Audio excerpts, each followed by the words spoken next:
Was ist Ehre eigentlich? Erzähl es mal aus meiner Sicht. Schwören auf Koran, am besten gleich Messerstich. Schäm dich, benutze den Namen nicht, was für amtlich. Das ist keine Stadtpflicht, panisch rennen sie weg. Wenn ich die Bombe platze, ich lauf durch die Stadt. Vollkontakt, Wallah mag nicht so, Kinder haben Marlboro in den Schuhen 100 Pro.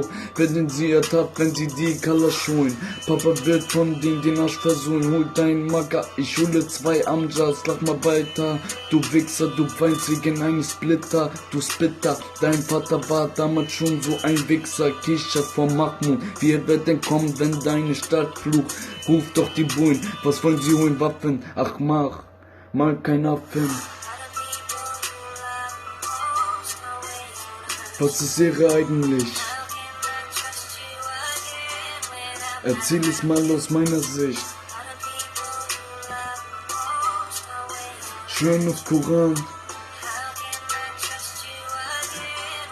Am besten gleich Messerstich, yeah, versaut. Paar Bastarde machen ihren Mund zu weit auf, jalla lauf weg, wenn wir kommen, du wirst von hinten genommen, dein Trommelfeld ist kaputt, weil es zu laut ist, wenn die Kugeln rennen, 2 Schüsse und du gehst erstmal richtig pennen, yeah. Unser Brutto steigt, wenn ich laufe, müsst ihr alle schweigen, denn ich werde nicht für immer bleiben.